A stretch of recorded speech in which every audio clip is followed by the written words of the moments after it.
mas de coisas concretas que podem melhorar a vida do profissional. E hoje eu tenho a felicidade, a honra de receber Ana Cecília Galo, gerente de engenharia, gestora de grandes contratos e que vai compartilhar um pouquinho hoje da sua história, né? Fico muito feliz de você ter aceitado o nosso convite, fico muito honrado da sua presença aqui. E vamos falar um pouquinho sobre a vida, sobre como chegamos até aqui, né? É uma frase que eu sempre coloco aqui no início do nosso podcast, né? Então, tudo tem um porquê, tudo tem os caminhos que trazem a gente até aqui. Como que você chegou até aqui? Queria que você se apresentasse primeiro e a gente começar o nosso papo. Obrigada pelo convite, Magno. Para mim é que é uma satisfação enorme encontrar com você depois de 10 anos.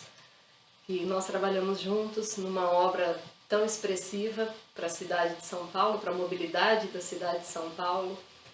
E eu cheguei até aqui, desde pequena eu gostava muito de desenhar, tinha muita habilidade com desenho. E por conta disso fui fazer o curso técnico de edificações. Minha família sempre direcionou para eu fazer algum curso técnico que eu pudesse fazer, desenvolver mais essa habilidade que eu tinha. Então fiz o curso técnico de edificações e na sequência engenharia civil. Não era a minha primeira opção.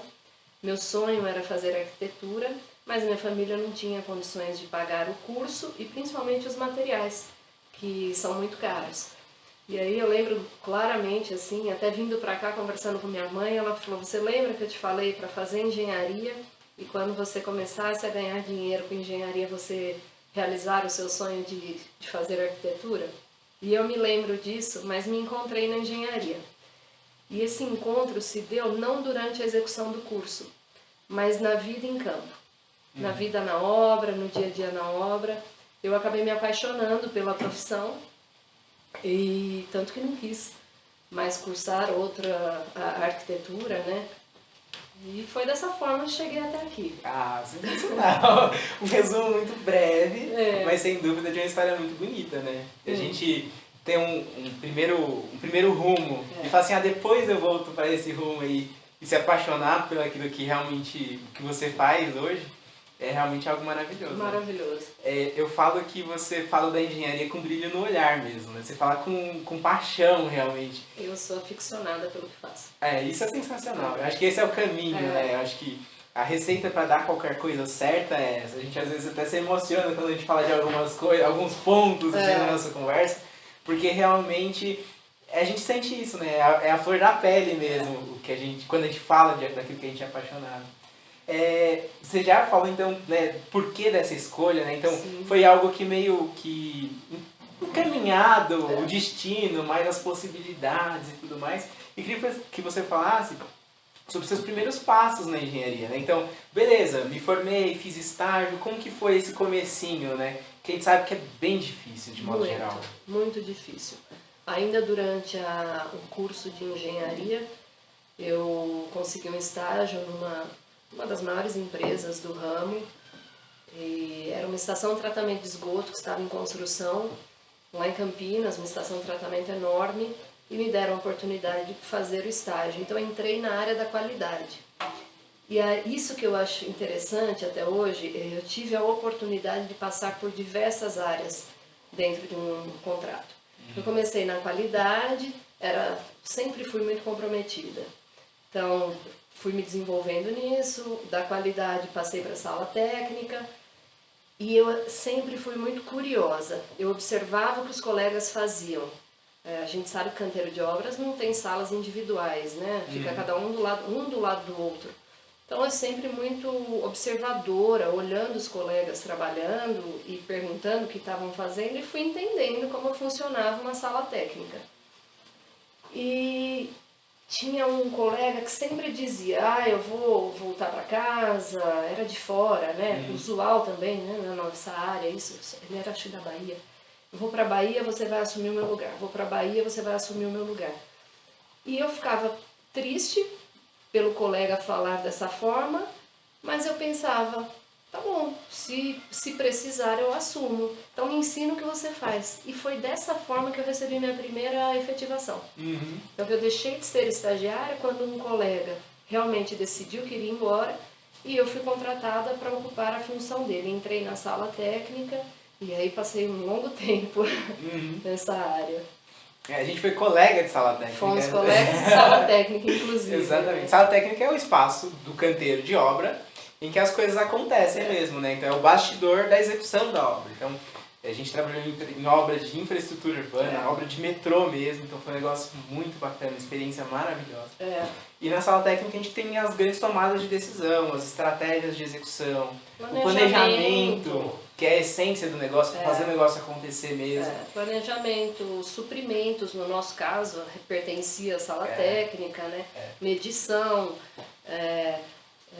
custo. As alterações de projeto. Tudo pertencia à sala técnica. A produção só produzia, a verdade é essa. A produção produzia. E o restante a gente estava ali no bastidor realmente apoiando e tudo mais. Isso traz realmente uma capacidade técnica pra gente mesmo, pro nosso desenvolvimento, né? A gente acaba acessando todo o ciclo do projeto, né? Porque você busca desde o orçamento para cumprir as metas e os objetivos, desde o orçamento até a medição e a entrega final do escopo, né? Exatamente. Então, nessa área, nós temos a possibilidade de passar por todo o ciclo do projeto.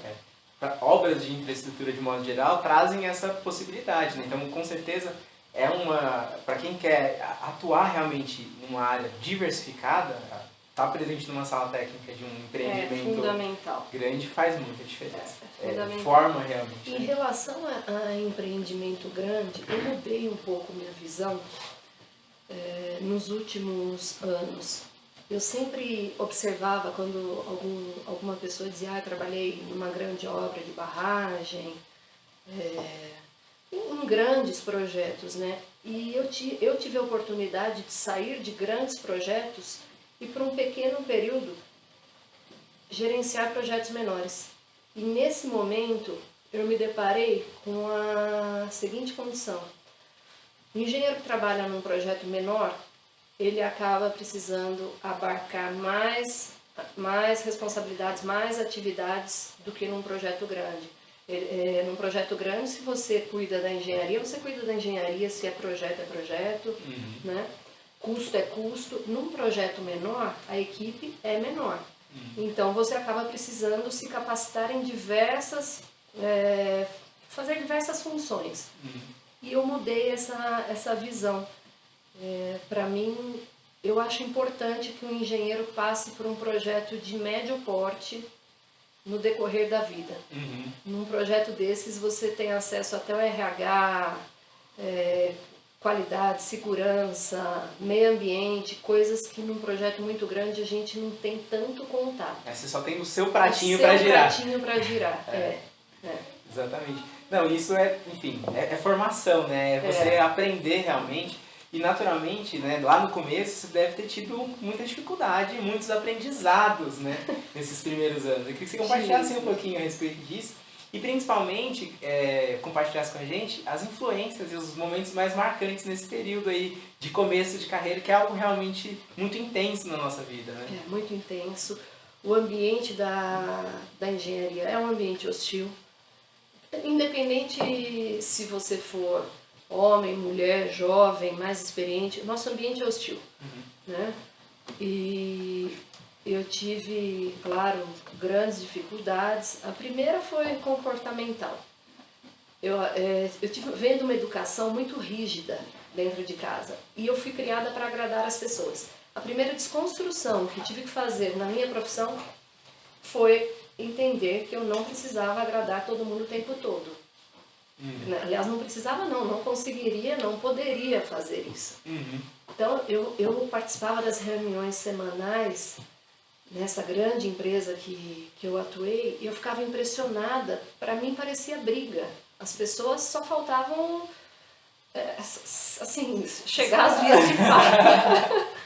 E o clima era muito, a energia era muito elevada nessas reuniões. Sim. Tanto que no final da reunião tinha um churrasco, uma confraternização toda semana para baixar a energia. E eu achava aquilo uma loucura. Como assim, né? Mas como é que pode, assim, se confrontarem dessa forma? E esse era o objetivo. Não era para ter uma discussão entre eles. Mas só dessa forma, o gestor conseguiria saber o que efetivamente estava faltando acontecer para concluir uma tarefa. Então tinha uma ata, um exemplo, né? Tinha uma ata, dizia assim, Cecília precisa entregar o projeto para Magno. E aí tinha data, prazo para isso acontecer, entregou, era só isso na reunião, a ata projetada, todo mundo lia, item 1. Concluído? Não. Não. Por quê? A gente já teve algumas assim. Várias, né? Porque o João não me passou o levantamento topográfico. E aí imagina tudo que vem por trás dessa discussão. E hoje eu conduzo as minhas reuniões semanais dessa forma. E para mim é a única maneira das coisas acontecerem em tempo. Porque é muita coisa acontecendo. É muita coisa. E realmente a interdependência é enorme entre as áreas, entre os profissionais. E aí com pouco tempo eu entendi que isso não se tratava do lado pessoal. Eu não estava cobrando você, Magno, eu estava cobrando o profissional. E esse foi o primeiro desafio. Outro desafio que eu me recordo foi na maneira como as pessoas me tratavam. Você imagina, eu era 25 anos atrás, uma menina nova, frágil, entrando num ambiente super hostil, e eu não sabia nem como me vestir. Isso é muito interessante, assim. E aí eu fui me construindo, me comparando e copiando os meus colegas. Eu lembro que eu não usava brinco, na época eu não podia pintar a unha de esmalte colorido, isso era uma regra, nunca escrita, mas implícita. E eu nunca gastei muita energia questionando as regras, sabe? Para mim, regra posta é regra cumprida. Não pode, é para não chamar a atenção. E hoje, coisas que talvez no passado eu estranhasse, hoje eu até compreendo, porque a gente vai mudando, né, com o passar dos tempos, e eu consigo compreender por que não usar um brinco muito exuberante, não só em relação à segurança. Pode enroscar um vergalhão, alguma coisa e te rasgar, não só em relação a isso. Naturalmente a minha voz é mais baixa do que a sua.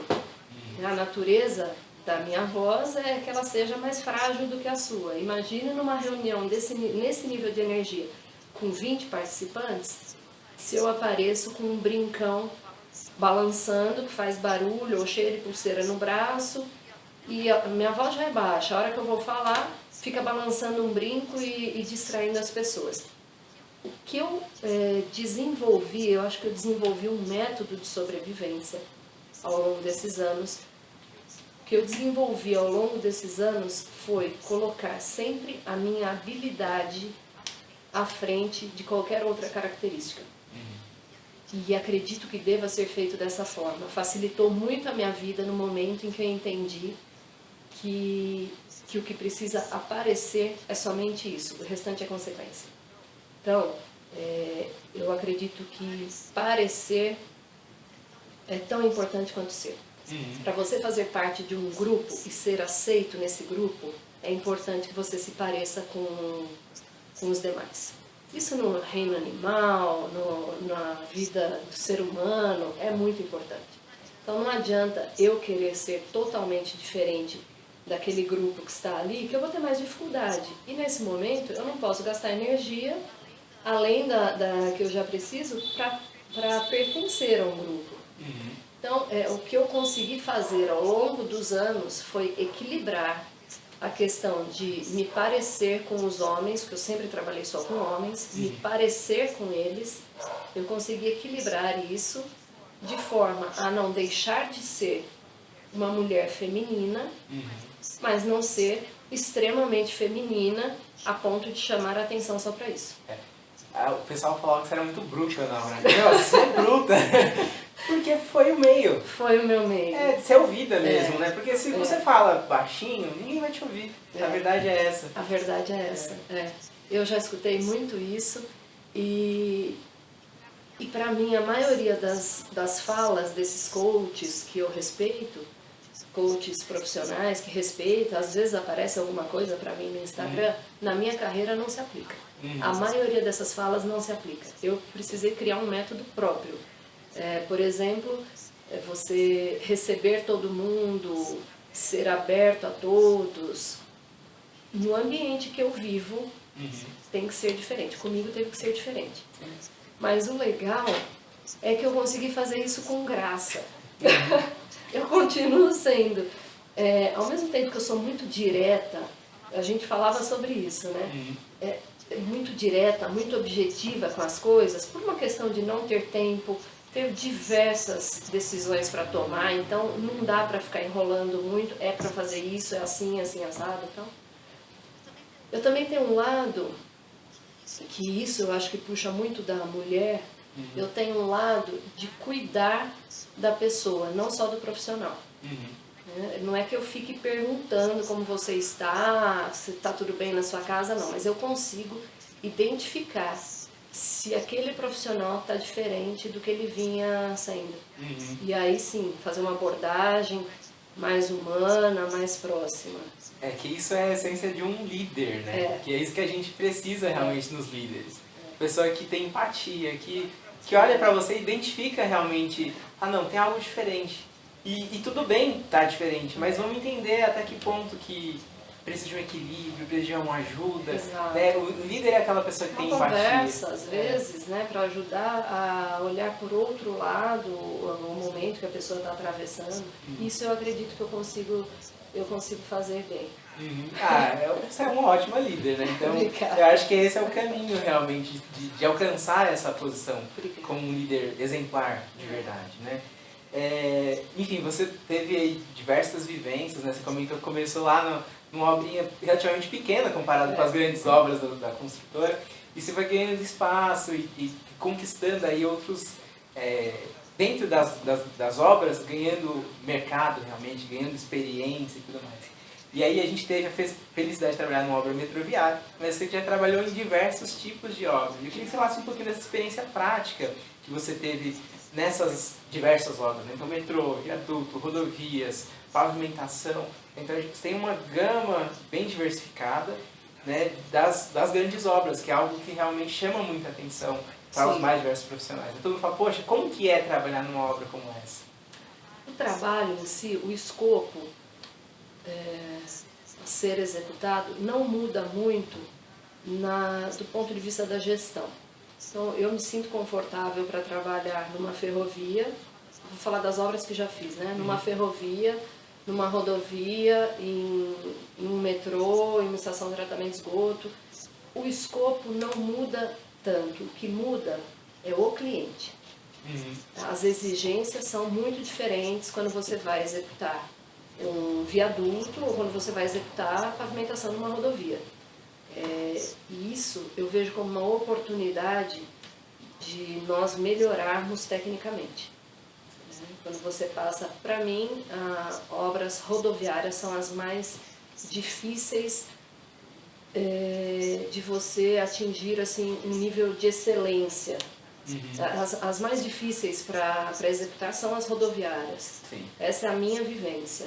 Porque o padrão exigido, e não é à toa, né? Porque os carros passam em alta velocidade, então o risco de um acidente, se tiver alguma coisa executada de forma errada, é muito grande. Para mim, essas são as mais difíceis. Mas todas têm as suas dificuldades. Agora, não vejo sendo no escopo o diferencial. E fundamental é ter uma equipe capacitada e capacitar pessoas durante a execução do projeto para que numa próxima obra você tenha já uma equipe que conheça aquele cliente, aquele processo. Eu sempre me preocupo em formar equipe. Sempre me preocupo com isso. E não é para que sigam a minha gestão. Porque eu acho fundamental a gente mudar de líder. Eu tive mais de 15 gerentes ao longo da minha carreira. Estava contando hoje. Tive mais de 15, no 15º eu parei. A cada vez que eu mudava de gerente, eu saía completamente da zona de conforto. Porque eu tinha que me adaptar de novo ao estilo de apresentação que ele gostava de ver, a forma que ele gostava de se comunicar. É um recomeço. Toda vez é um recomeço. É como se eu tivesse que mostrar o trabalho novamente e adaptar o meu trabalho ao líder, porque é dessa forma que funciona. Eu penso dessa maneira, eu preciso me adaptar ao meu líder. Então, eu gosto de formar pessoas não para que elas fiquem comigo. Acontece. Sim. Da gente sai de um projeto, passam 2 anos, aquela pessoa volta a trabalhar com você. Mas não é comum. E eu não espero que isso seja comum, porque eu quero que os meus liderados ocupem posições mais altas.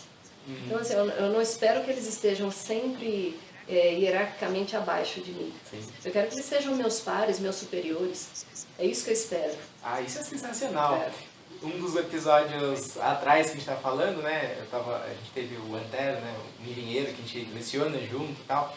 E ele falou que o que ele espera dos alunos dele é que eles se tornem melhores do que ele. Porque aí sim ele vai estar realizado. Aí sim ele fala, meu, eu fiz do jeito certo. E acho que um líder que pensa dessa forma é exatamente a essência, né? Para fazer o negócio acontecer. Você fala, poxa, eu não quero que ele seja meu liderado para sempre. Não. Eu quero que ele se torne líder, ele se torne meu líder, por que não? Porque realmente eu sei que eu participei daquilo, que eu auxiliei e que ajudei realmente no desenvolvimento daquele profissional. Sim. Então, isso é... Eu falo isso com a minha equipe, eu falo, eu quero que vocês me contratem para trabalhar para vocês. Então... E falo isso de peito aberto.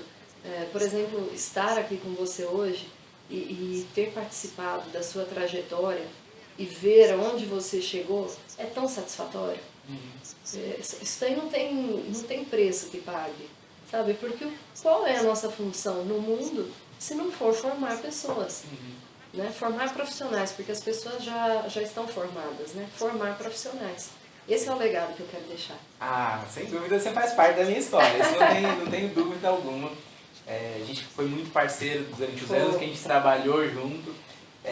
E sem dúvida, o que você ensinou, aquilo que você compartilhou tecnicamente, na parte de gestão, realmente auxiliou na minha formação. Né? Então eu sou dessa forma e um pouquinho do que eu sei, naturalmente, foi por você, por meio dos meus líderes. Né? Tive ótimos líderes. Assim. Eu falo que eu tive muita sorte de ter pessoas certas nos momentos certos. Né? Então eu conto nos dedos também os meus líderes, né? E eu lembro exatamente o papel fundamental de cada um deles. Tipo, esse me ajudou nisso, esse me ajudou nisso. Eu tô aqui graças a esse. E eu mando mensagem de vez em quando falando pra eles, ó, tô aqui. Você manda mesmo. Eu tô aqui, mas você me empurrou pra cá, você me ajudou. Isso é essencial. A gente tem que ter esse reconhecimento também. Acho que isso é muito bacana. As obras, de modo geral, que você executa, que você está à frente na gestão contratual, na gestão de produção, na gestão de engenharia, então você já teve todas essas atuações diversas, de modo geral são obras públicas, né? A maior parte delas são editais, licitações, que as empresas participam e que você faz parte do corpo técnico dessa gestão.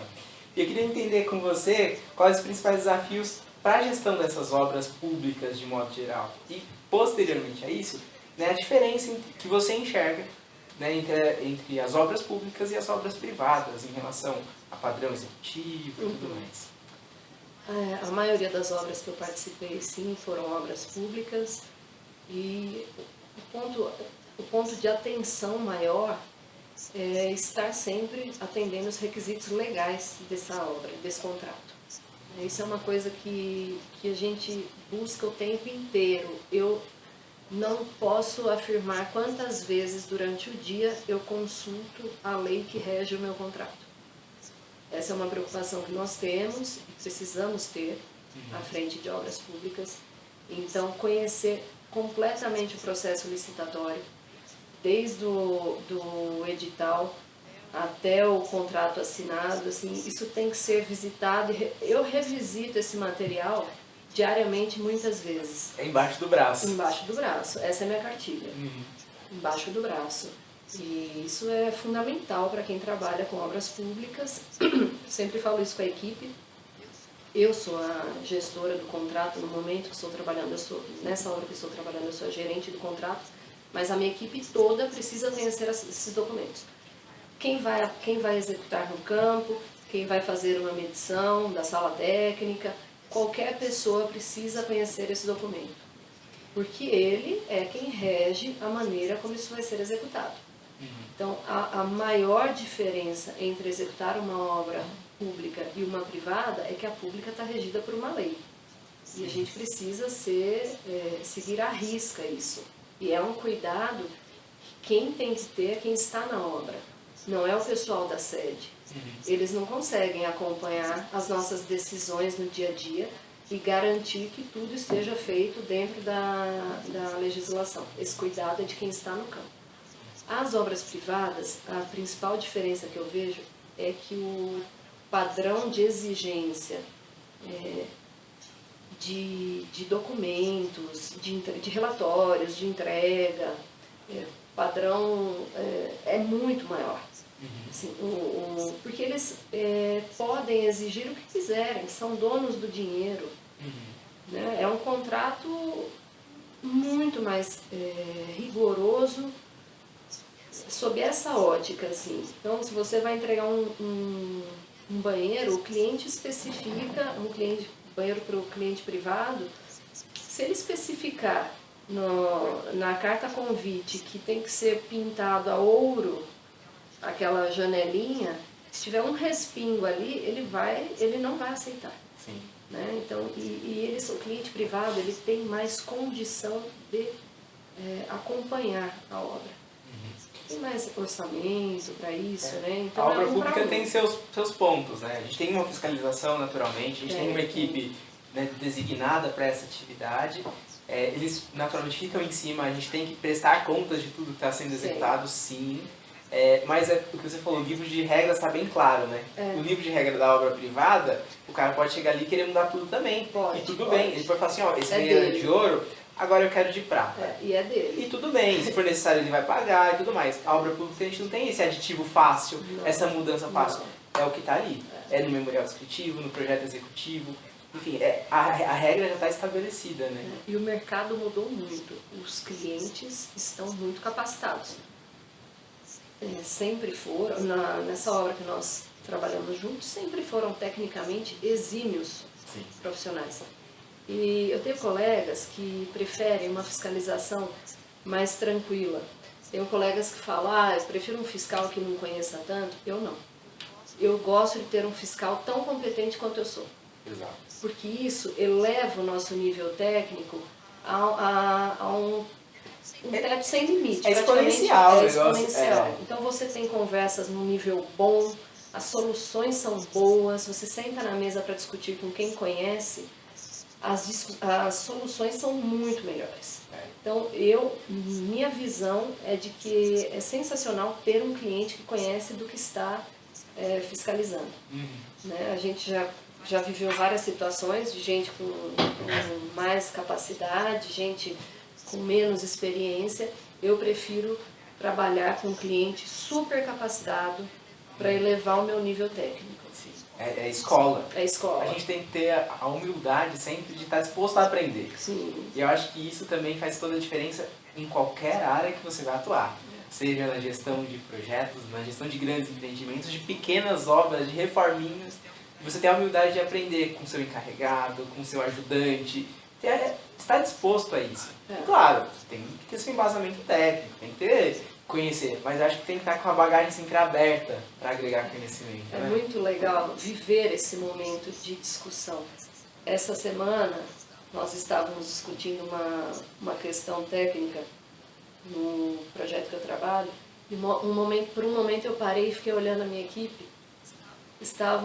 Eram 4 engenheiros, além de mim, em volta de um computador desenhando no AutoCAD, que não é uma prática comum da gente, assim, né? Isso vem pronto de projetista e tal, mas trocando ideia e cada um põe uma sugestão e abrindo norma, reestudando norma para poder fazer uma proposta diferente.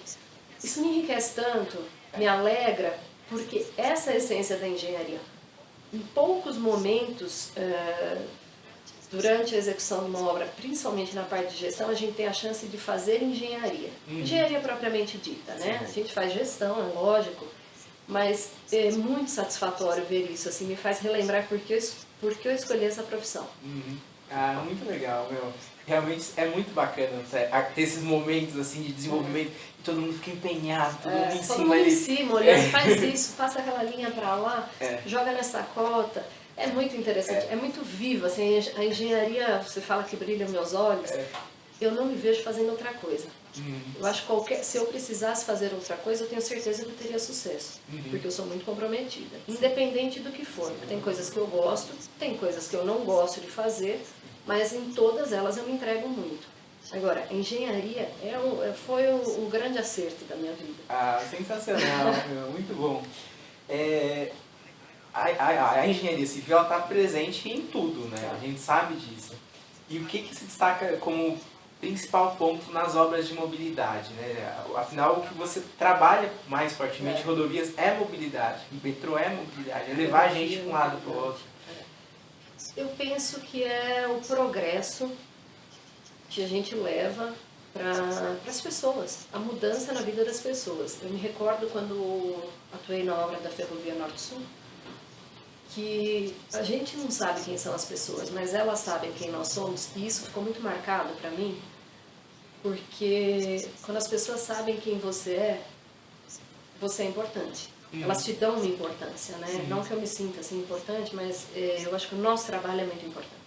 Eu lembro que cheguei lá na Ferrovia, era uma cidade bem pequenininha que eu morava, e um dia, logo que cheguei, as primeiras semanas, eu esqueci de levar dinheiro para a padaria, para pagar um pãozinho, alguma coisa. E eu fiquei pensando, eu falei, nossa, eu já comi, o que eu vou fazer aqui? E a hora que eu fui falar para a moça do caixa, eu falei, nossa, estou morrendo de vergonha, eu esqueci o dinheiro, eu não conheço ninguém aqui ainda, tinha acabado de chegar. Ela falou assim, você é a engenheira da obra do trem, né? Eu falei, sou. Ela falou, não, anota aqui, depois você volta e paga. E por que o nosso trabalho é importante? Nesse dia eu enxerguei, eu falei, eu não sei quem é aquela moça, eu não sabia, né? Quem era aquela pessoa. Mas eles nos tratavam com tanto carinho, com tanta importância, eles davam uma importância tão grande para nós, e isso eu senti em todos os lugares por onde passei. Eles davam uma importância tão grande para nós, que eu comecei a fazer uma relação, por que estão me tratando desse jeito? Porque eu sou uma pessoa comum.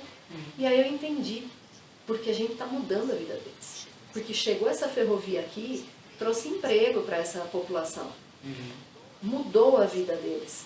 Então, o que eu acho de mais incrível em trabalhar com mobilidade é que a gente realmente leva progresso por onde passa. Nós levamos emprego, porque a obra de mobilidade é obra de grande porte. Nós levamos muitos empregos, qualificação. A gente muda a vida de um profissional que entra numa obra com determinada função e sai com uma capacitação acima. Então, esse é o prazer de trabalhar com obras de mobilidade. Pelo tamanho dessas obras, a gente muda a vida daquele local, quando termina a obra, quando entrega, só traz melhoria, né?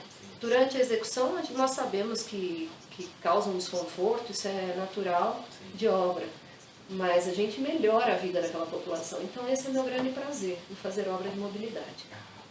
Sensacional. Realmente a engenharia tem essa capacidade de mudar a vida das pessoas em todas as áreas, né? E a mobilidade muda grandiosamente, muda a estrutura de tudo, muda o convívio de tudo, enfim, como tudo funciona, é realmente a gente sabe que você é do trecho, né? Você rodou muita obra e com certeza você tem muita história, muita situação aí que marcaram que marcaram a sua carreira. Compartilha alguma aí com a gente, alguma mais curiosa, mais legal, que você puxa na memória assim. Não, tem muita coisa, eu sei disso. Mas a mais curiosa, eu sempre puxo pro lado da cultura, porque eu morei em mais de 20 cidades. Então, toda vez que você muda, você recomeça a sua vida. Esse é um grande desafio. Você recomeça a vida, você chega num lugar, você não tem um médico de confiança, você não tem um amigo, você nem não conhece nada ali, então eu tenho que recomeçar sempre. E curioso que eu vejo assim sempre eu tenho que me adaptar ao lugar que eu estou chegando. Sou eu que estou chegando, então eu sempre penso nisso. Eu posso não gostar da comida, eu posso não gostar de alguma coisa, eu preciso me adaptar a eles, não o contrário. E aí eu fui em Goiás também, eu tinha uma pessoa da equipe Ele teve um problema nos dentes antes de se casar e tal, e eu ajudei fazendo uma rifa. E aí, como agradecimento, ele me convidou para ser madrinha dele, do casamento no civil. E eu fui. E para comemorar o casamento, ele me convidou para almoçar na casa dele. E chegando lá, tinha uma panela de pressão com um peixe dentro, inteiro, com os olhinhos, os dentinhos. E ele falou para mim, madrinha, aqui em Goiás, a cabeça do peixe é a parte mais nobre que existe. E a senhora é tão boa para nós que eu vou lhe oferecer a cabeça. Botou a cabeça no peixe e eu me arrepiava inteira, mas eu tive que comer porque é uma questão cultural. Eu estou falando assim, eu podia falar uma vivência de execução de obra, de dificuldade, mas o que marca a minha vida são essas pessoas. Porque além de deixar um legado e de aprender muito executando essas obras, o maior aprendizado que eu tenho é que existe gente boa em todo lugar, sabe? Que tem gente acolhedora, gente que vai te receber de braços abertos. E eu lembro tanto dessa situação, assim, e até hoje ele me manda mensagem para saber como eu estou. Então, as coisas mais curiosas que eu vivi foram em termos de cultura, assim, que é o meu maior desafio quando me pedem para mudar de cidade, de estado, né? É o meu maior desafio. Os últimos anos você tem ficado aqui em São Paulo? Eu voltei para cá tem 2 anos. Uhum. Eu estava no Espírito Santo, amei trabalhar lá, amei morar lá. E eu gostei de todos os lugares que conheci, tive essa oportunidade, né? Morei em vários estados já, fazendo obras. Mas tem 2 anos que eu estou aqui em São Paulo, que eu voltei. É que aqui é a zona de conforto, entre aspas, é mais pertinho ali e tal. É muito bom. E aí, um dos pontos que eu deixei aqui na nossa referência da nossa conversa é essa mudança entre obra e gestão. Porque é uma coisa que os profissionais, de modo geral, querem, almejam, porque os cargos de gestão, naturalmente, são os cargos vistos como os melhores, com os maiores desafios, naturalmente, mas são cargos almejados mesmo. E eu queria que você falasse a respeito disso, dessa mudança, se essa mudança aconteceu na sua vida. Né? Você está numa parte de tocar obra e veio para a parte de gestão. Compartilhe com a gente um pouquinho disso. Eu não passei por essa transição. Até um ponto que eu acho interessante, é difícil uma mulher ter oportunidade de trabalhar na produção diretamente. Eu já trabalhei com profissionais, mulheres na produção, não tem nenhuma diferença, não existe a menor diferença, mas naturalmente eu observo que tem mais homens na produção. Então, se uma mulher vai receber uma oportunidade de trabalho, normalmente jogam para a área administrativa. Mas isso, eu penso também que depende do que ela quer. Se for da vontade da mulher, que não é fácil trabalhar na produção. Nenhuma área é fácil, né? Mas a produção é desgastante fisicamente. É bem desgastante fisicamente. Então, tem que ser uma escolha. Eu não passei pela produção diretamente, gerenciando a obra no campo. Eu sempre atuo, já trabalhei na sede também, mas sempre atuo nas obras, ficando nos canteiros, mas não atuo diretamente na produção. Né? Eu gerencio o pessoal, o gerente de produção, o engenheiro de produção. É uma transição, eu acho importante que a pessoa passe pela produção. Tem uma frase que sempre é dita, que para você mandar você tem que saber fazer. Eu não concordo com isso. Eu penso que na gestão, hoje se me puser para construir um hangar, eu vou construir. Se puser para construir um avião, eu vou construir. Gestão é outra coisa, né? Você não precisa já ter construído um avião para poder construir um avião. Talvez tenha mais dificuldade do que quem está acostumado, mas dá para fazer. Mas seria interessante, sim, que passassem. O que eu faço nas obras por onde passo, eu sempre vou visitar o campo e fico parado olhando, aprendendo com os mestres, que são os maiores professores que nós temos. Né? Todo bom engenheiro precisa ter um bom mestre. Eu lembro dos meus, eu lembro dos meus. A gente não pode esquecer dos mestres. Eles que são os nossos professores, né? Quantas vezes eu tenho alguma dúvida e encosto no mestre e pergunto como é que o senhor faria.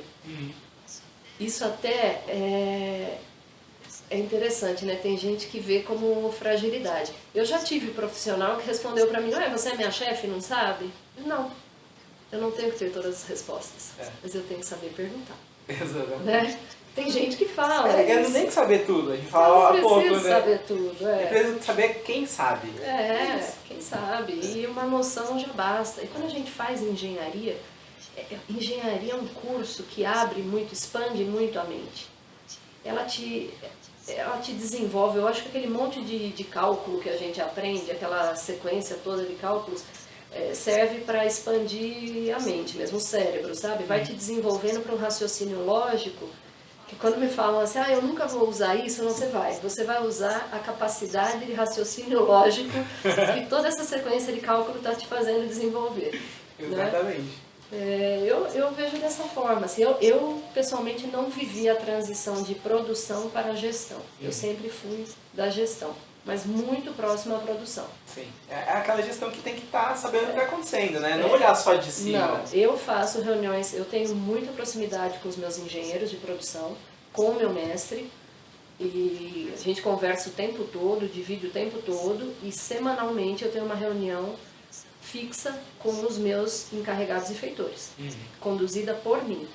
Então, ali eu faço as perguntas, como está à sua frente, eu escuto, e nessa reunião eu faço questão de deixar claro que é natural que eles tenham receio pela cadeira que eu ocupo, de que não podem falar, tal. Eu deixo claro para eles que naquele momento nós somos pares.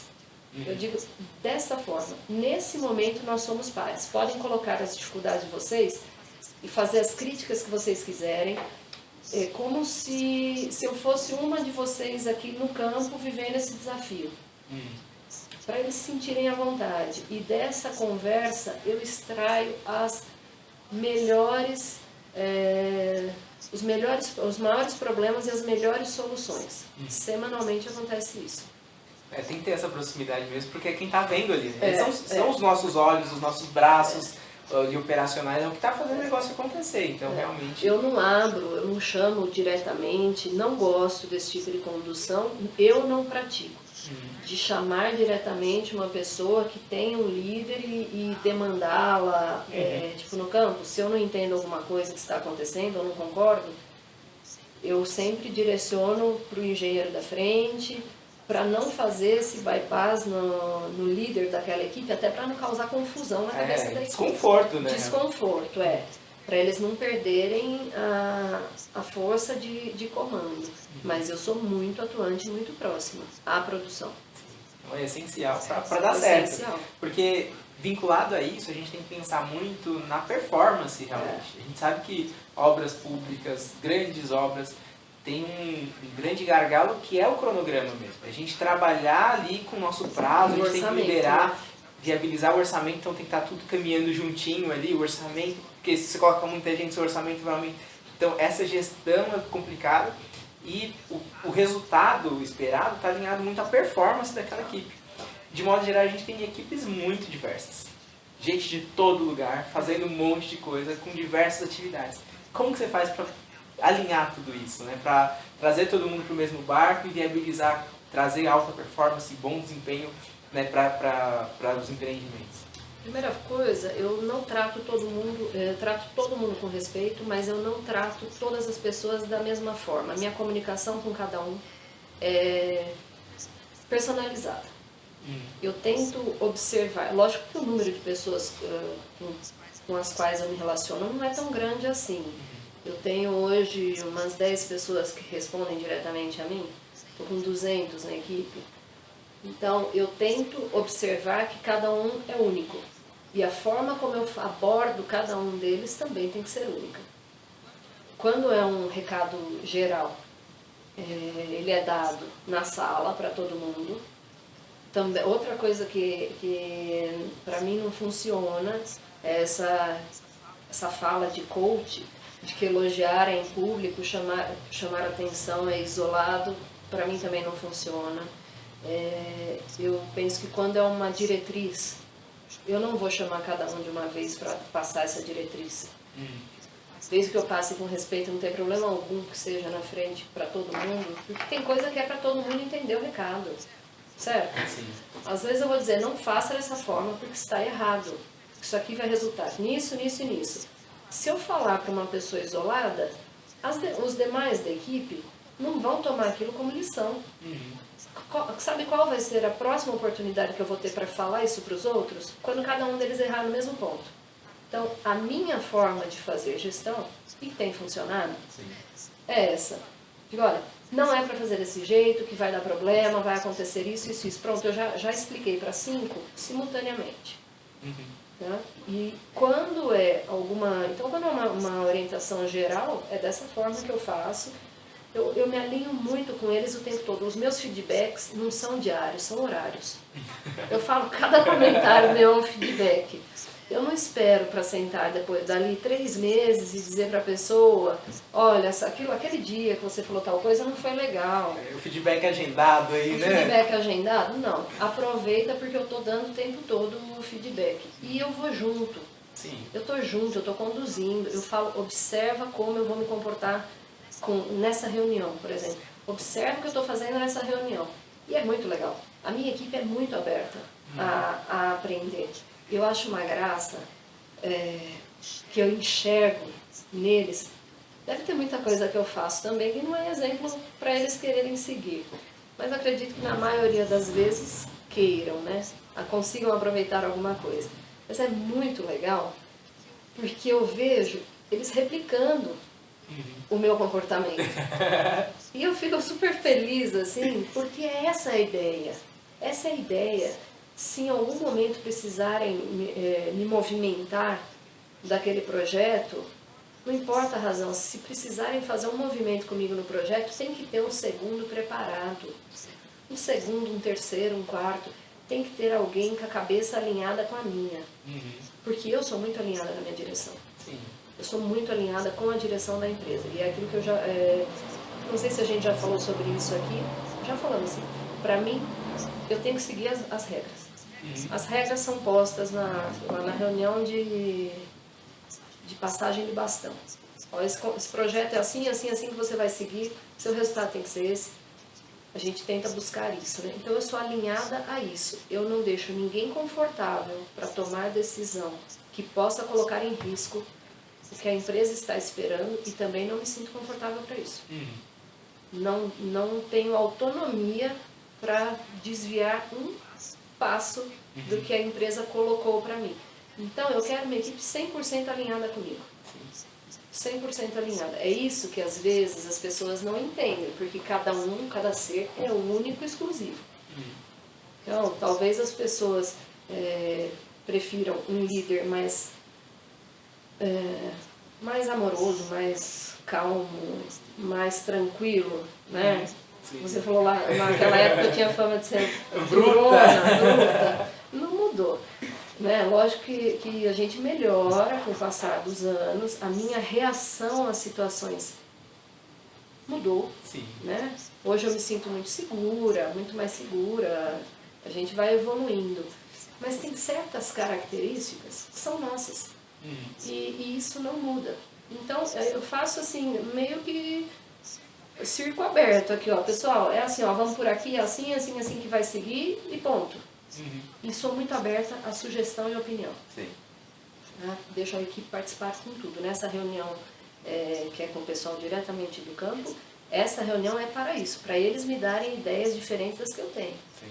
Certo? A gente está alinhado, tem que estar alinhado, tem que andar junto. O objetivo é o mesmo. Eu acho que quando a gente tem esse pensamento na nossa atuação, no desempenho das nossas atividades, que, quem está do seu lado está com o mesmo foco, é o mesmo objetivo. A gente andar junto, de mão dada ali, vai dar certo. E isso daí leva para aquilo que eu falei lá no início. A gente tem que se parecer com o grupo. Dificilmente uma pessoa com comportamento muito diferente do meu vai se alinhar na minha liderança. Sim. Dificilmente. Quantas vezes nós já passamos pela vida de alguém dizer assim, poxa, esse funcionário é excelente. Comigo não funciona. Porque a minha forma de fazer gestão é diferente da do colega que está dizendo que ele vai muito bem. Então, a gente tem que entender isso também. Equipe é um organismo vivo. Talvez não funcione para mim, funcione para você. Não tem uma receita Não pronta. Não tem receita pronta, não tem profissional que vá atender todo mundo. Acho importante é o líder observar, dar as oportunidades e, acima de tudo, colocar no trilho o tempo todo. Se tem alguma coisa que está desalinhada, é na hora que você direciona. É na hora. A pessoa tem que ter a chance de saber que não está bom. Né? Vamos lá. Como eu disse, né, cargos de liderança sempre são muito almejados. Eu queria que você falasse, desse uma dica, desse um conselho para quem realmente tem essa pretensão de atuar como líder, seja no empreendimento pequeno, seja em obras de infraestrutura, onde for. O que é necessário para se tornar líder? Assim, quais que são os passos para isso? Comprometimento, lealdade e senso de justiça. Vou falar cada um desses, né? Comprometimento. Para mim, o meu trabalho, é lógico que não dá nem para comparar família e trabalho, mas uma coisa não anda sem a outra, no meu ponto de vista. Se eu não estiver trabalhando, a minha família vai passar dificuldade, vai ter dificuldade financeira. Então, quando alguém me fala assim, mas eu tenho que equilibrar as coisas, esse equilíbrio está dentro da gente. Porque se hoje eu tiver que virar 24 horas trabalhando, eu vou virar 24 horas trabalhando. Você sabe, né? Você sabe, né? Não foi uma e não foram duas. Foram incansáveis vezes. E ninguém nunca me pediu para fazer isso. Eu não me lembro de algum chefe meu ter pedido para eu trabalhar um sábado, nem quando eu era estagiária. Eu nunca precisei ser demandada disso. Eu sabia da minha necessidade de entrega. Então, para mim, acima de tudo é comprometimento. Segundo ponto, lealdade. Você tem que ser leal ao seu líder e aos objetivos da empresa que você trabalha. E eu já vi muita deslealdade por aí. Principalmente com a empresa. Isso para mim é uma coisa que me machuca. Eu não aceito. E volto sempre naquele ponto, sabe? A gente é adulto. A gente não precisa... Tem coisas que não são discutíveis. Se você não concorda com as regras, com a missão, com a visão da sua empresa, muda de empresa. Sai dela e vai para outro lugar. O mercado está cheio de oportunidade. O que não dá é para jogar contra.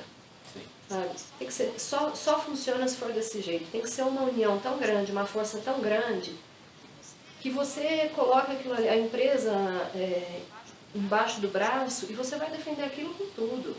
Senão não funciona. É vestir a camisa de verdade, né? Vestir a camisa, mas é de verdade. Sabe? É de verdade, é saber que é difícil ser empresário. Eu nunca fui, você é.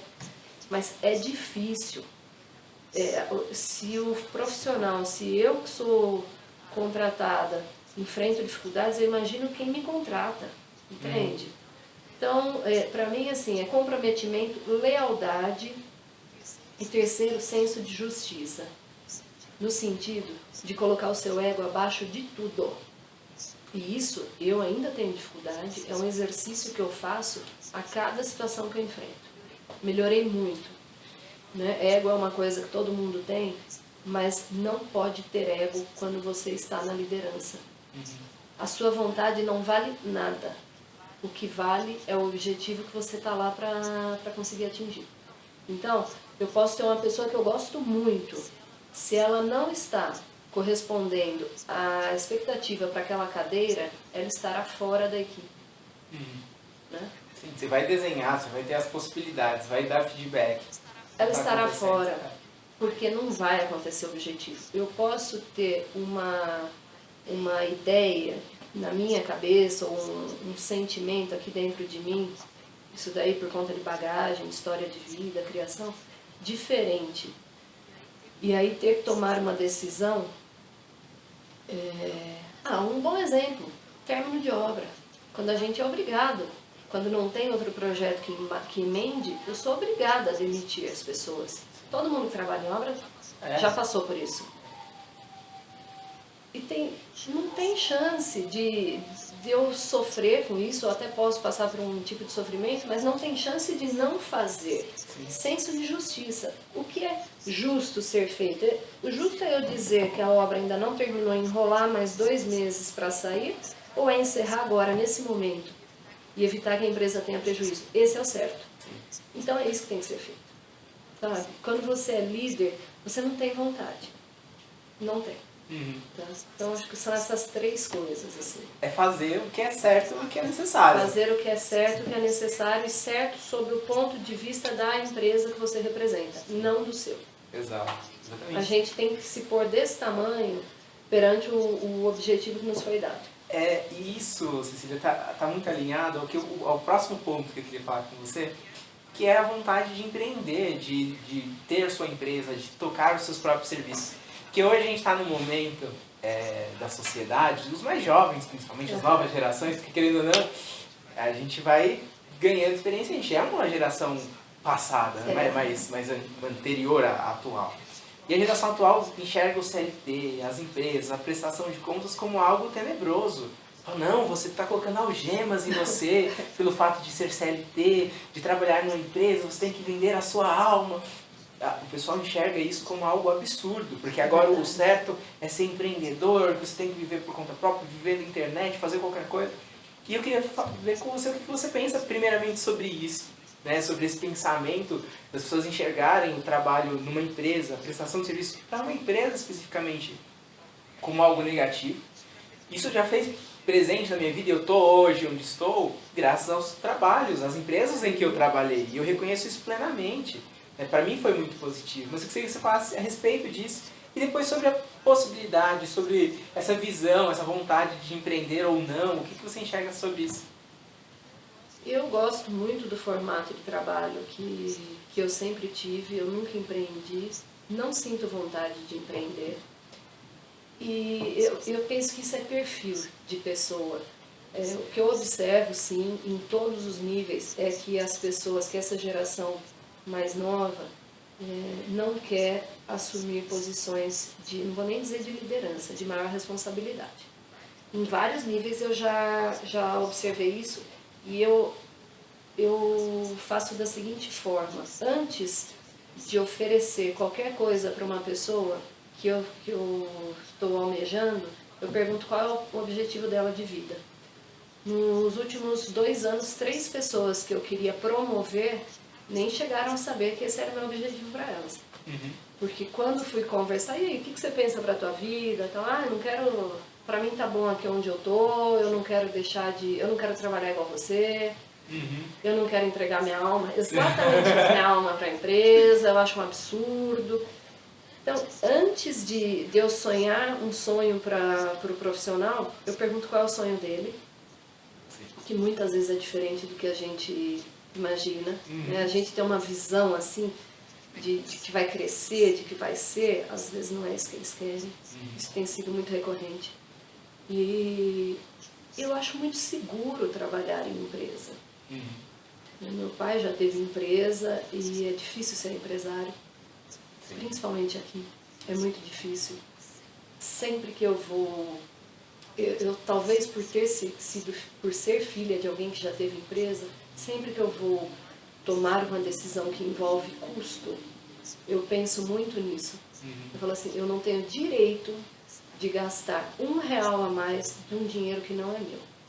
Isso é pensamento de dono, mesmo eu não sendo dona. Sinto uma tranquilidade grande, não penso em empreender. Eu gostaria de dar aula. Então eu te convido. Eu te apresento lá na faculdade. Eu gostaria de dar aula, porque eu sinto muito prazer em estar em contato com pessoas mais jovens. Para mim é uma troca, assim, é muito, muito interessante. E eu adoro ensinar no dia a dia mesmo. Se precisar, eu sento do lado da pessoa. Isso ninguém nunca fez comigo. Mas eu faço, e faço questão de fazer. Eu sento ao lado da pessoa, não vou ficar o dia inteiro fazendo isso, mas falo, olha, você vai fazer dessa forma, eu dou o passo a passo direitinho de como deve ser feito, gosto de explicar, facilita meu dia a dia isso. A gente aprende, né? Facilita muito porque o trabalho vai ser entregue para mim da forma como eu quero enxergar e não vai ficar tentando acertar e errar, indo e vindo, né? Então, admiro vocês que são empreendedores. Acho muito legal. Eu fico feliz, como eu disse, né? Ser empreendedor não é fácil mesmo. Muito do que eu tenho, da evolução, da bagagem, eu aprendi numa empresa. Né? Eu trouxe muito do que eu aprendi do que eu desenvolvi nas empresas que trabalhei para minha empresa. Então a gente tem uma padronização, a gente tem uma estrutura que eu trouxe das empresas, eu não aprendi sozinho. Eu peguei nas empresas que eu trabalhei. Então, realmente, né, eu sou muito grato, muito feliz às oportunidades que tive, às empresas que trabalhei. Eu fico feliz da camisa que eu vesti e por onde eu passei as pessoas falam, meu, você vestiu a camisa. O tempo que eu fiquei, eu vesti a camisa. E eu acho que tem que ser isso para qualquer profissional. Seja eu, hoje na minha empresa, que eu visto literalmente a camisa da minha empresa, como empresário, seja o meu funcionário, que veste a camisa da minha empresa, e eu fico muito feliz com isso, quando ele mostra que veste, que está acontecendo, porque a gente precisa disso, né? A gente precisa que a engrenagem rode. Você falou um ponto da vontade de ensinar, você já ensina naturalmente, né? Para o seu liderado, para a sua equipe, você já compartilha esse conhecimento. Quando eu falo de ensinar, eu, às vezes até me emociono, porque é uma paixão mesmo, desde sempre. Os meus outros entrevistados também são apaixonados pela educação, então a gente tem muita coisa em comum e é por isso que a gente está aqui conversando. O objetivo do Concreto Conversa é compartilhar conhecimento, é trazer gente que está vivendo da engenharia, que está fazendo as coisas acontecerem e compartilhando conhecimento, né? Dividindo um pouquinho do que a gente sabe, a gente está multiplicando muito, a gente está formando novos profissionais, formando gente qualificada, né? E isso é muito satisfatório, né? Você trabalhar e entender o resultado daquilo, né? Ontem eu participei da colação de grau dos meus primeiros alunos. Ah, eu vi a foto. Gente, foi emocionante. Eu fiquei emocionado quando os meninos entraram. Claro que eu me contive, estava ali junto com os professores, dei uma limpadinha na área, mas eu fiquei emocionado quando eu vi meus alunos entrando, porque eu participei daquilo. E depois eles falaram, professor, você participou disso, a gente tirou foto junto e tal. E foi muito legal. É um negócio assim, muito gratificante mesmo. E a gente está sabendo que a gente está transformando a vida das pessoas, que a gente está trazendo profissionais, está qualificando profissionais. E eu falei para os meus alunos, vocês têm meu contato. Se vocês precisarem de uma ajuda, me liga. Vamos Faz junto. Falta, né? Às vezes alguém para você trocar uma ideia. Me dá a mão, vamos andar junto. Os primeiros passos são os mais difíceis. Então, assim, é realmente muito bacana isso, né? De estar formando gente, de estar formando profissional. E Magno, encontrar pessoas que estejam abertas para receber essa contribuição e todo esse peso que uma líder como eu coloca, que eu sei que é pesado, sim, é muito gratificante. Eu me lembro de várias vezes também que eu estava cansada e quem ficou foram vocês, sim, né? De virar mesmo e precisar ficar, e a preocupação, o cuidado que nós temos uns com os outros. Isso já aconteceu com você e para mim, e eu nunca precisei pedir. É interessante porque isso vem da formação da pessoa. O comprometimento está associado à formação. Você não ensina isso. sim. Eu acho muito difícil ensinar. Tem pessoas que eu peço, por favor, hoje eu preciso que você fique 1 hora a mais. Não dá. E assim, é uma vez em 60 dias. Não dá. Mas tem muito mais pessoas que não vão embora enquanto eu não for embora. Isso eu encontrei aqui. Teve lugares que eu trabalhei que a hora que eu saía da minha sala já não tinha mais ninguém. São Paulo é sensacional para trabalhar por esse motivo. É vestir mesmo, estar junto com o Você líder. Você encontra muito disso aqui. A minha líder anterior, ela era exatamente assim, chegou num dado momento que falou assim, olha gente, eu tô saindo agora e todo mundo vamos embora, porque se eu sei que eu não sair, vocês não vão sair. A minha equipe é assim. A gente dava a mão e não saía enquanto ela não saía. A minha equipe é assim, e há uns dias atrás eu fiquei, acho que até umas 9 horas, eu precisei ficar trabalhando. Eu fiquei porque depois que todo mundo vai embora, é um horário que você consegue pensar, produzir. E aí a hora que saí, tinha uma pessoa que fica lá lavando a roda dos caminhões. E eu falei, o senhor está aqui até agora? Ele disse, estou porque eu vi que a senhora não foi embora e eu não queria deixar a senhora sozinha com um vigia. Então fiquei aqui para fazer a segurança da senhora. Isso é tão legal. Mas eu já bati, né? Mas assim... Não precisa. Não precisa, né? Por favor. Mas é interessante, assim, você se deparar com pessoas que pensam da mesma forma. A minha equipe ontem ficou... Teve uma situação que aconteceu ontem, eles ficaram até 10h30 da noite trabalhando e eu me sinto mal por não estar junto. que eu sempre tô junto. Mas ficaram lá, não, vai pra tua casa, tá frio, amanhã você tem compromisso, tá? É um cuidado que a gente tem um com o outro, né? E eu vejo, você, que isso não é dar a alma para a empresa. Não. Isso não é dar a alma para a empresa. Isso é pro você, seu colega. seu amigo, para você estar do seu lado todo dia. Então, assim... É cuidar. Exatamente. Então, a gente tem que ter essa visão mesmo. Eu também acho. Você é uma pessoa que, enfim, tem um destaque, realmente. Você é diferenciado, né? Você tem um cargo de liderança... Você tem cargos de liderança há um bom tempo, há muitos anos. Né? Você tem a gestão de grandes contratos multimilionários, né? E é de grande responsabilidade mesmo. Eu queria que você falasse sobre o papel da mulher na engenharia, nos cargos de liderança, e o que você sente falta de mais líderes mulheres. Né? A gente sabe que tem empresas que têm programas de incentivo à liderança. Você não participou de programas de incentivo à liderança, você se formou líder. Eu galguei. Mas a gente sabe que tem programas de incentivo à liderança feminina, a gente sabe que hoje a gente tem uma visão diferente disso, mas eu queria que você passasse a respeito disso, né? Sobre a importância de a gente ter mais mulheres líderes, né?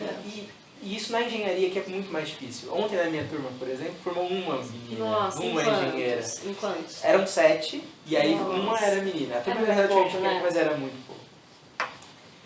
Então, compartilha isso com a gente. Os tempos, assim, já tem mais de 20 anos que eu estou atuando no mercado de infraestrutura, então as coisas mudaram muito já. Né? A penúltima obra que eu trabalhei, nós éramos 8 mulheres na liderança. A equipe era praticamente só, no início, só tinha um engenheiro fenomenal e éramos 8 mulheres.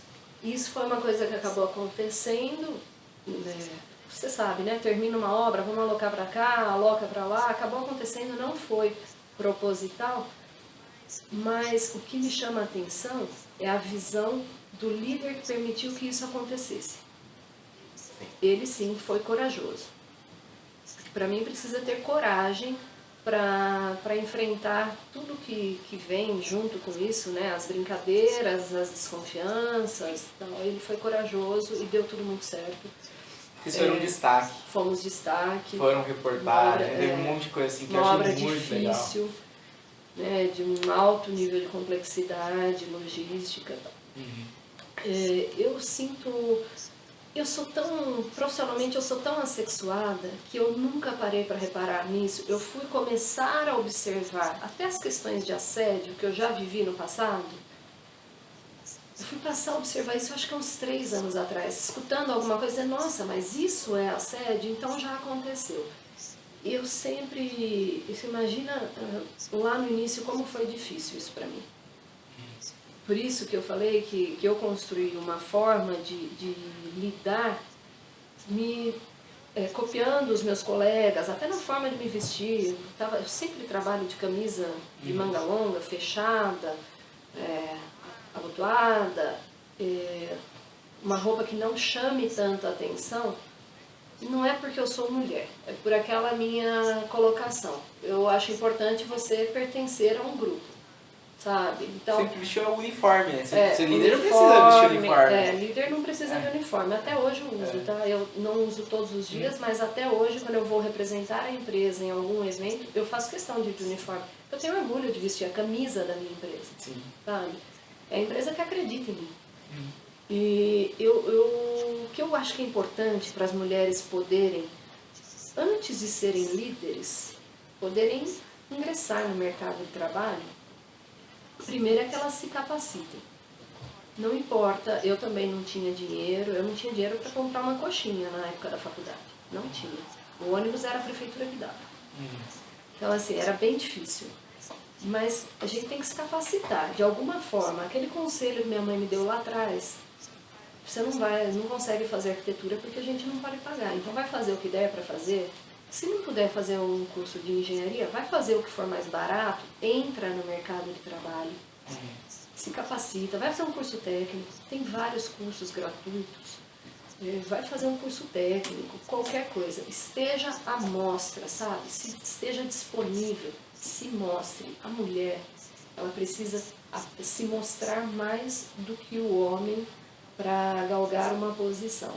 E não estou falando de se mostrar fisicamente, de forma alguma. Isso é o contrário. Né? ela tem, se numa mesa alguém pedir opinião, a gente não pode ter vergonha de dar opinião. Opinião, se colocar, é isso que eu sempre fiz desde o começo. Se tem alguém na mesa ao lado falando de um assunto, dê uma opinião, encosta ali, o que vocês estão falando? Pergunta, sente-se à mesa. As mulheres saem da mesa antes mesmo de alguém pedir que elas saiam. Sim. Então, você tem que se disponibilizar, acreditar que é possível, acreditar que você é capaz. Quantas vezes eu assumi uma função sem estar preparada? Porque o que te prepara, a gente tem o básico do preparo. Né? Então, fiz engenharia, comecei a fazer estágio. Eu acho que a gente vai estar 100% preparado para o que está por vir. Já vivi outras situações muito boas também, que eu também parava, chegava em casa, às vezes eu dizia, meu Deus, eu não acredito que eu vivi isso, sabe? Satisfatórias. Então, não espere estar pronto para aceitar o desafio ou para se candidatar a uma vaga. Só vai. Só vai. Tem que ter o básico de preparo, mas vai, se lança. Tá com medo? Tá com medo, vai. Vai com medo. vai também. E é isso, assim, então o que eu vejo que me difere, eu não tenho medo, não é que eu não tenho, eu não gasto energia com esse medo, eu não gasto energia por ser mulher, eu sou mulher, vai ser mais difícil, é difícil para todo mundo. Engenharia não é um ramo fácil, engenharia é uma área dificílima, eu vejo os meus colegas que, sempre que eu morei fora, meus colegas também moravam. Eles deixavam a família para trás, deixavam os filhos para trás, viam os filhos uma vez a cada 2 meses. Não é fácil para eles também. Sim. Então, não é porque é mulher que é mais difícil. Eu acho que tem algumas, e na minha posição hoje, Magno, o preconceito é muito menor. Né? Lá no início eu já escutei muita piadinha, no começo eu ria das piadinhas machistas, que eu tinha medo de ser grosseira, de dar uma resposta ruim. Hoje eu não dou risada, nem fazem. Eu cheguei numa posição que a minha própria história me destaca. As pessoas têm vergonha de brincar comigo em relação a isso, porque não tem o que falar. Vai dizer o quê? Que não dá certo? Vai dizer assim, você não vai chegar lá? Vai passar roupa. Não, eu já cheguei, também passo, tá? Eu já cheguei lá. E graças também a muitos homens que me respeitaram. Você é um deles. Os meus gerentes foram pessoas que me respeitaram, que me deram espaço. Então, como é que uma mulher chega lá se ela não tiver um homem respeitoso do lado dela? Então, muitos me respeitaram. Muito mais gente me respeitou do que tentou me derrubar. Muito mais. Tanto que eu estou aqui hoje, hoje eu não tenho esse tipo de problema. A minha fala hoje é ouvida em qualquer lugar. Eu não preciso mais gritar, falar alto numa reunião. Já minha voz era encolhida. A maneira que eu tinha para falar, eu falava mais alto, eu gritava. Hoje eu não preciso. Você já é ouvida, né? Eu sou ouvida. Sensacional. Esse tema, assim, é um tema vivo, né? É um tema muito importante, realmente, de ser tratado, né? E da forma que você mencionou. Não basta se vitimizar, falar que as coisas são mais difíceis, isso para qualquer pessoa. As coisas são difíceis para todo mundo, mas a gente tem que estar capacitado, né? Você tem que correr atrás. Ninguém vai fazer por você o que você tem que fazer por você. Ninguém vai te capacitar, pegar na sua mão, te ensinar. É você por você. Né? Acho que isso vai te levar para onde nem você pode imaginar onde você pode chegar. O seu potencial é muito maior. Isso é sensacional. Aí, agora, voltando um pouquinho para as nossas infraestruturas, né? para a nossa engenharia de forma geral, o que você enxerga que falta para melhorar a infraestrutura pública? Né? O que você acha que é a grande dificuldade para melhorar a vida das pessoas? Porque a infraestrutura pública é melhoria de vida, a gente já falou sobre isso. Eu acredito que um software que integrasse, vou falar inicialmente de municípios, um software que integrasse todos os projetos previstos para aquele município, para começar a ter um pouco mais de planejamento, de visão estratégica mesmo. Isso falando em município. Agora, se isso pudesse ser expandido, emendado de um município ao outro, porque principalmente em São Paulo, os municípios encostam, né, uns nos outros. Então, o software conseguisse ter todos os projetos em implantação. Você pensa assim, o que é existente hoje nesse município? Vamos falar sobre mobilidade urbana. O que é existente hoje nesse município? Está lançado aqui no programa. O que a gente pretende implementar no município? Lança aqui no programa. Aí vem a rede de água e esgoto. Lança também o que está previsto de investimento. Pode ser na base de investimento. Né? Considerando como parâmetro o que se pretende investir e pelo menos um traçado básico dessas informações para que houvesse mais planejamento. Para você não acabar de pavimentar uma rua e abrir uma vala no dia seguinte para passar uma rede. Então, isso traria economia, direcionamento para o orçamento e satisfação e qualidade de vida para a população. Porque vão incomodar essa rua 2 vezes? Não, vamos incomodar de uma vez só e deixar o trabalho bem feito e tudo funcionando. Então, orçamentos, uma coisa mais integrada, sabe? E acredito que até os orçamentos seriam mais bem aproveitados dessa forma.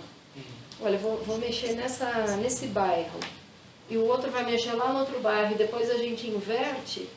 E aí quem chegou depois foi a rede de esgoto, atrapalhou tudo que esse daqui fez, sabe? Falta planejamento. E com toda essa tecnologia à disposição, eu vejo que essa seria a forma mais barata e rápida de integrar os projetos para que não houvesse desperdício de prazo, de dinheiro, nada disso. Essa integração acho que mudaria tudo, né? A integração mudaria tudo, né? Hoje os municípios não se falam, ninguém sabe o que você está fazendo. Aí Exato. Uma avenida tem 2 municípios, e aí metade da avenida está pavimentada, a outra metade não, porque o outro município não preveu nada, então você está aqui vizinho e de repente chega no buraco. Mas é complexo. Você lembra que acho que não tem problema falar aqui, o metrô de São Paulo faz muito bem essa interação. Sim. Nós tínhamos reuniões semanais do nosso projeto, mas existiam reuniões, acho que eram quinzenais ou mensais, eu não vou me lembrar, com todas as empresas que estavam participando de qualquer tipo de atividade numa determinada linha. De interface. Era reunião de interface, esse era o nome. Então eles faziam uma reunião de interface que todo mundo se posicionava e todo mundo sabia a data que o outro estaria trabalhando para não chegar ali e ter um problema.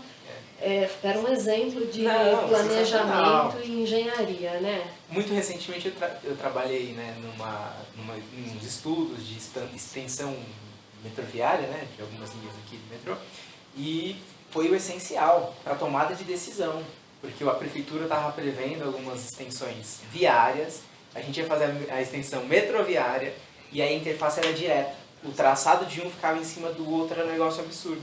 E essa interface foi essencial para a tomada de decisão. Agora imagine se a gente amadurece um projeto dessa complexidade sem essa interface. É um negócio assim absurdo. Então realmente a gente precisa disso mais vivo realmente na infraestrutura urbana, né? Para garantir que tudo vai funcionar. E tem todas as ferramentas hoje muito acessíveis para fazer isso. Sim. Software, tecnologia, realmente... o que falta é gestão com esse olhar de planejar. Né? Exatamente. A gente está aqui, né? A nossa conversa está muito boa. Vamos esticar para 2 horas. A conversa está muito boa.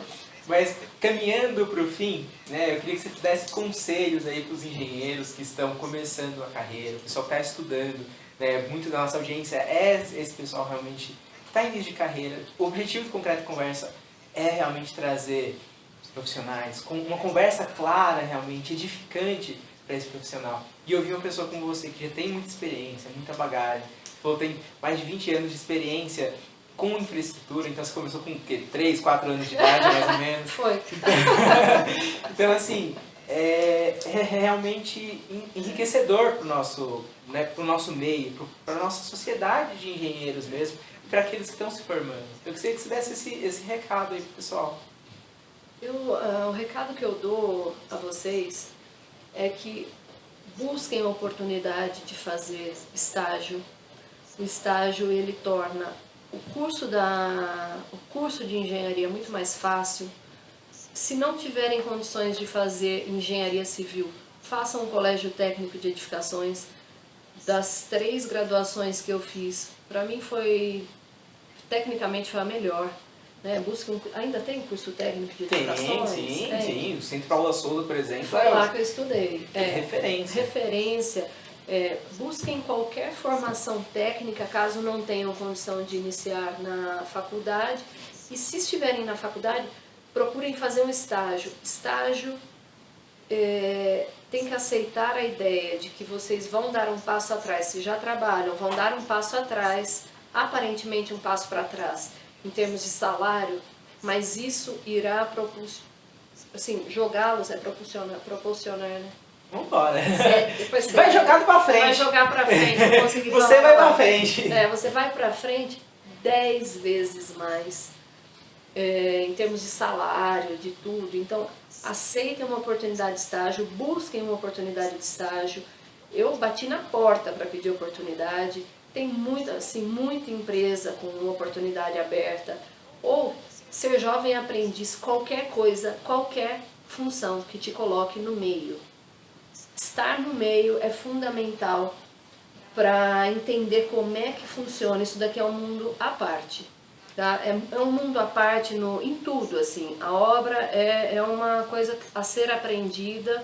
Então, estando no canteiro de obras, você vai conhecer que área te agrada mais, vai ter contato com colegas e com situações mais técnicas.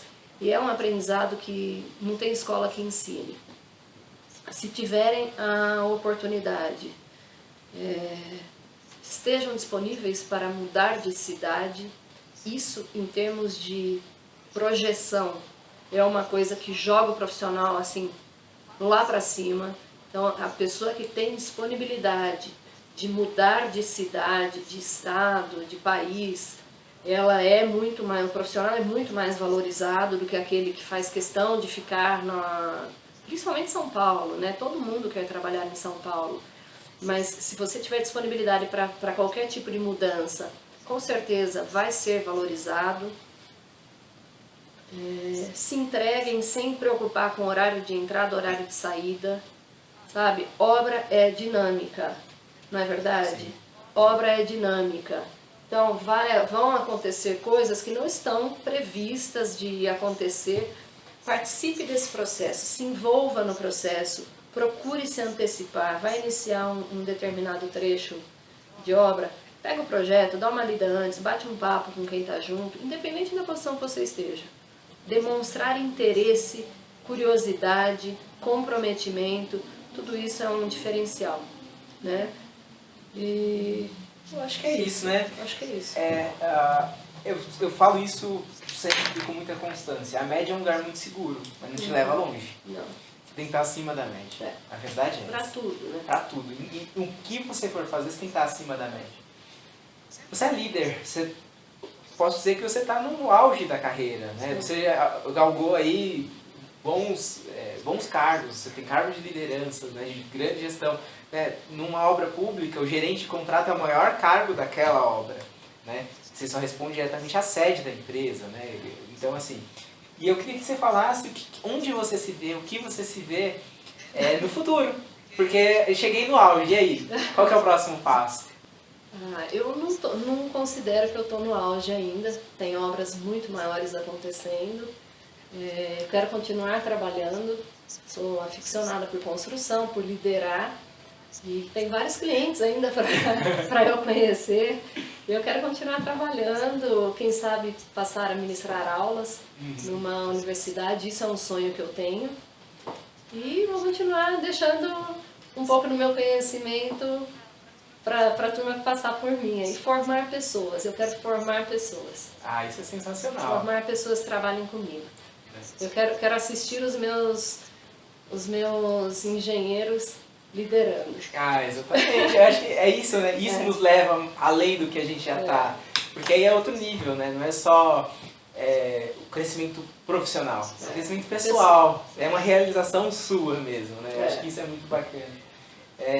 E você tem essa humildade, realmente, de reconhecer que, não é o cargo que eu estou ocupando hoje que me deixa no auge. Né? Tem muita coisa para acontecer ainda, tem muito lugar que quero chegar, E eu acho que é isso que é importante, né? A gente ter sempre uma ambição, realmente, tem um objetivo além, né? Claro. Né? Eu sou o gerente, eu estou no maior cargo, e aí? Tem um próximo passo, sim. Sempre tem. Sempre tem. E a gente tem que estar apto para isso. Tem. Porque senão as coisas perdem sentido. É verdade. Né? Então, se eu estou aqui no auge da minha empresa, qual que é o próximo passo? Tem sempre um próximo passo. Exatamente. Eu acho que isso é muito legal.